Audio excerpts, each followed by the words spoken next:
سلام كبرات تخطاتلتي إيرتريان ميديا نيتورك نلو محاموس 26 مقابي زدالنا لكم زيناتات حيزنا قريبنا لنا أمنا يلومي سافيحن عمق زبالن تبتابنا أما أكلاي مبرقن عالماوي ماياتن تاريخاون زسكحكحن وتهدراو معبالتا ترائلو كسا مودعتا نايزي سافيح تبتابنا مسانا غتنحو بغبرن عدم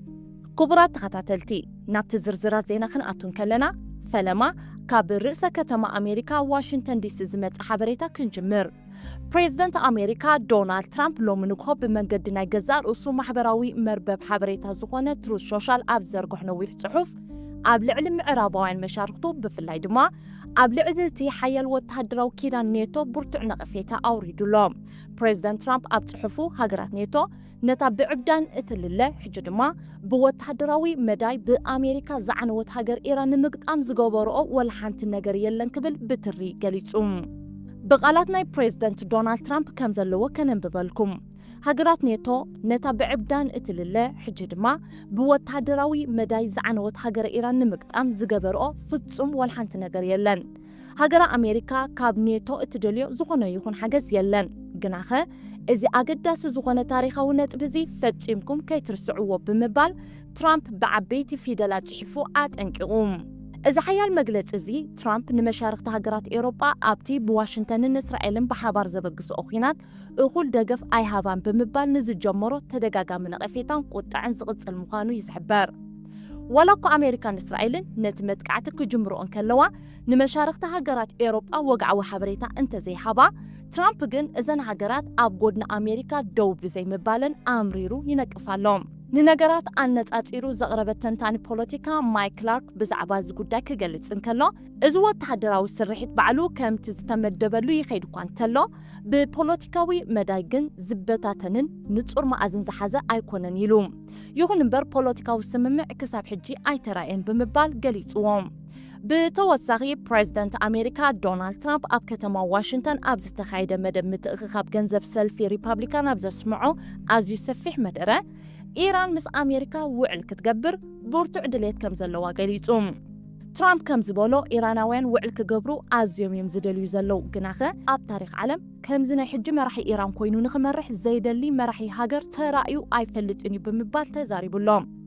إذن بريزيدنت ترامب زربا زمت زلو منغست إيران نتي بوايت هاوس زقربة إمام السلام انبزاز تقانن كتكبر زي كإنت ألبا زحازي بمبال دحري من تقايوم بزي عزيز تقطع ترامب إيران سعرت انت زي تقبيلة قهانم إسات كخفت اللاقي زبل زسكح كحمت انك أطاهيبوم بتوسخون اتهاجر كابزغون اوان العلي بزخف اوات هادرا وحيلي كتهرم يايلوم أب كالي حدش توسخ الصحف أم محبراوي مربب ترو شوشال ترامب نتزارربتي إيران أزيوم زتفليون زقرمون قبل تصويعوام ملؤ بملؤ عن يوم داغماي نامنور نخملسو زخلو ناي زيرو مئتاو تعدل يزلوهم بمبال دمدموم ولاقوا خمزي يكون إيراناوين قنا بقهدو نهزب خزاربون كلو نتني أمريكا أمامه نمرمرو ألنا تريم زبلو زدما يقايو إلو دونالد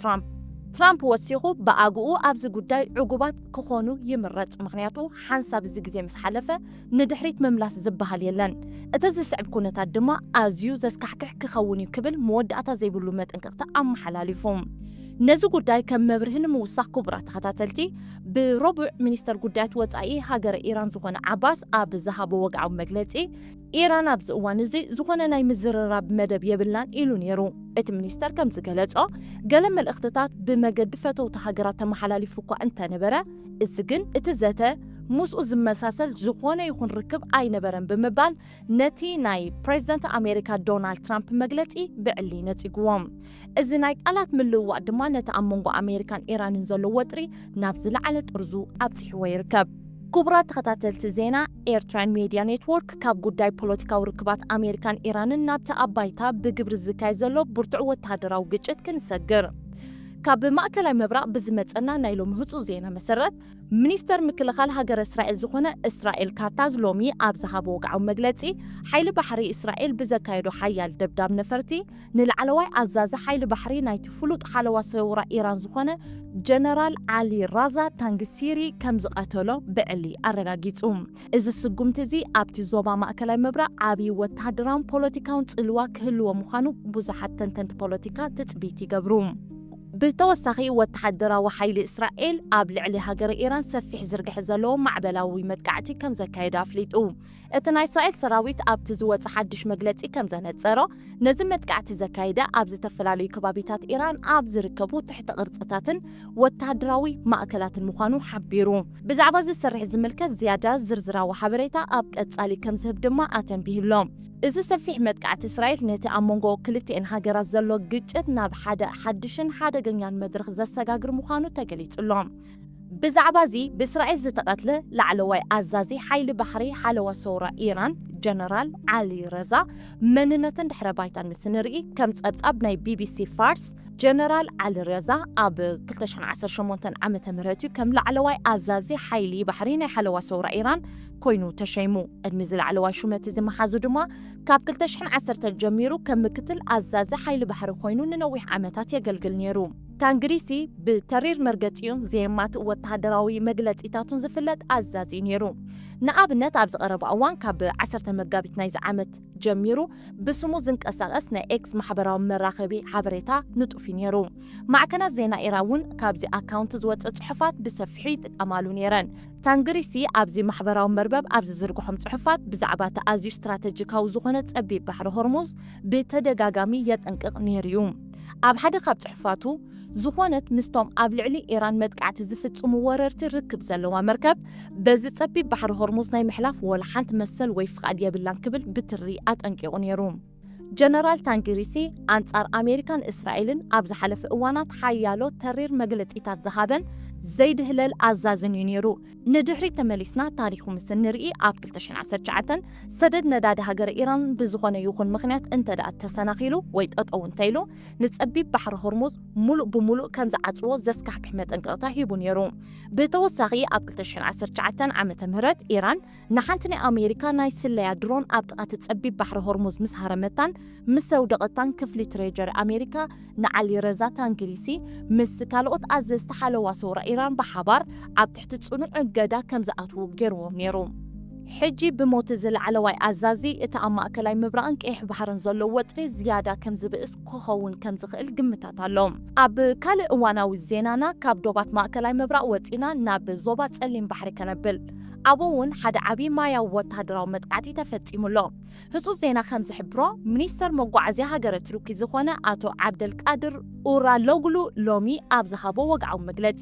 ሓንቲ ብቱርኪ እትመሓደር ፍሉይ ጽዕነት ዘለዋን መርከብ ነዳዲ ጸሊም ባሕሪ ብድሮን ዕላማ ከም ዝተገብረት ኣፍሊጡ ነዚ ዓባይ ናይ ነዳዲ መርከብ ኣብቲ ግዜ መጥቃዕቲ 27 ቱርካውያን ሰራሕተኛታት ኣብ ውሽጣ ሒዛ ከም ዝነበረት እቲ ሚኒስተር ወሲኹ ሓቢሩ ከም ጸብጻብ ወኪል ዜና ቱርኪ እዚ ወተሃደራዊ መጥቃዕቲ እኳ እንተተፈጸመ ክሳብ ሕጂ ኣብ ልዕሊ እቶም 27 ሰራሕተኛታት ዝወረደ ዝኾነ ዓይነት ናይ ህይወት ክሳራ ወይ ሞትን መቕሰልትን ከም ዘየለ ብወግዒ ኣረጋጊጹሎም ብተወሳኺ ናይ ቱርኪ ወግዓዊ ዜና ፈነወ ኤንቲቪ ነዚ ጉዳይ ኣመልኪቱ ኣብ ዘቕረቦ ሰፊሕ ጸብጻብ ከም ዝገለጾ እዛ ብድሮን ዝተሃርመት መርከብ ብዋንነት ናይ ቱርኪ ኩባንያ ዝኾነ በሽክታዝ እትመሓደር ኮይና ባንዴራ ናይ ሃገረ ሰራልዮን ኣንበልቢልያ ትጓዓዝ ነይራ ብመሰረት ሓበሬታ ምክትታል ጉዕዞ መራኸብ እዛ ናይ ነዳዲ መርከብ ካብቲ ኣብ ሃገረ ሩስያ ዝርከብ ዓብዪ ወደብ ኖቮሲስክ ተበጊሳ ዝነበረት ኮይና ኣብ ውሽጣ ድማ ኣስታት 1 ሚልዮን ፊስቶ ጽሩይ ነዳዲ ጽዒና እያ ነይራ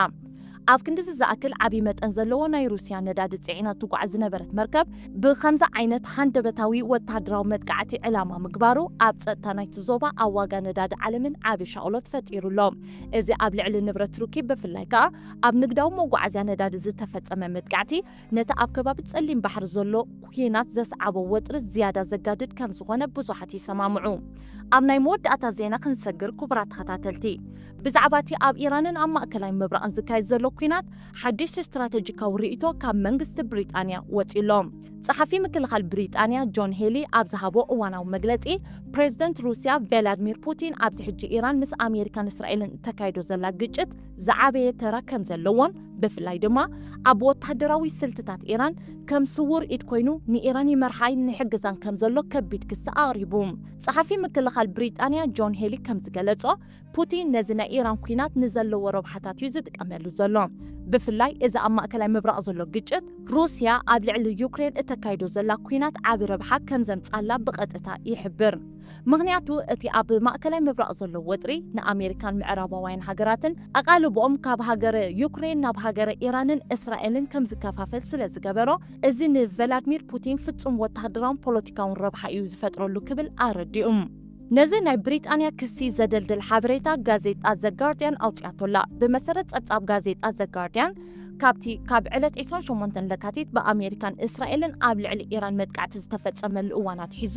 ኢራን ንእስራኤልን ኣሜሪካን ንምፍርራሕ ዝገበረቶ ግብረ መልሲ ልዕሊ 2,000 ዝኾና ናይ ሻህድ ዓይነት ድሮናት ብምጥቃም ኣብ ሙሉእ ማእከላይ ምብራቕ ትትኩሰናላ።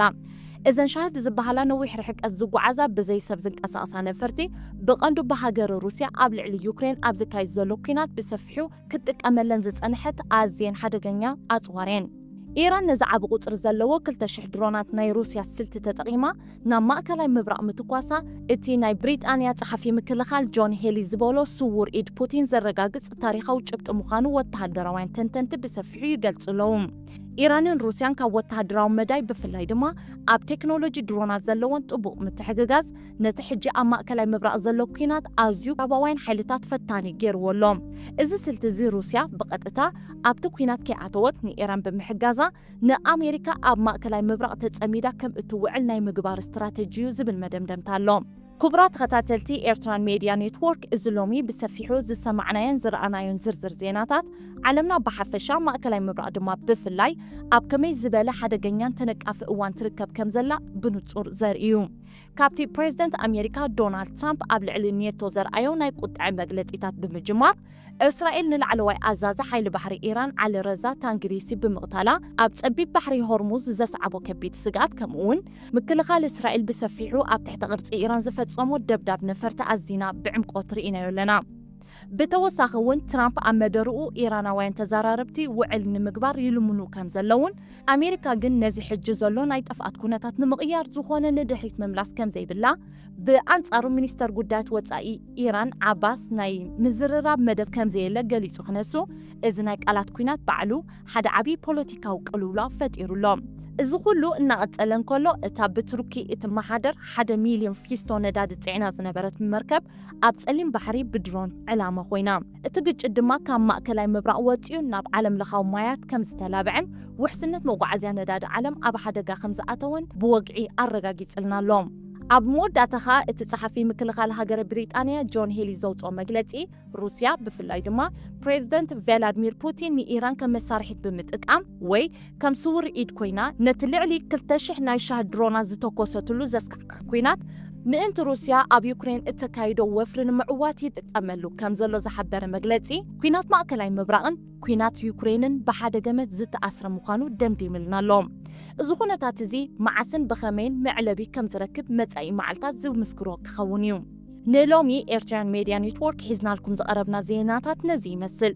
ምሳና ስለ ዝጸናሕኩም ብልቢ እናመስገና ነቲ ኣብ ማእከላይ ምብራቕን ዓለማዊ ማያትን ዝካየድ ዘሎ ቅልውላውን ኩናትን ብቐረባ እናተኸታተልና እዋናዊ ሓበሬታ ከነብጽሓልኩም ምዃንና ክንገልጽ ንፈቱ።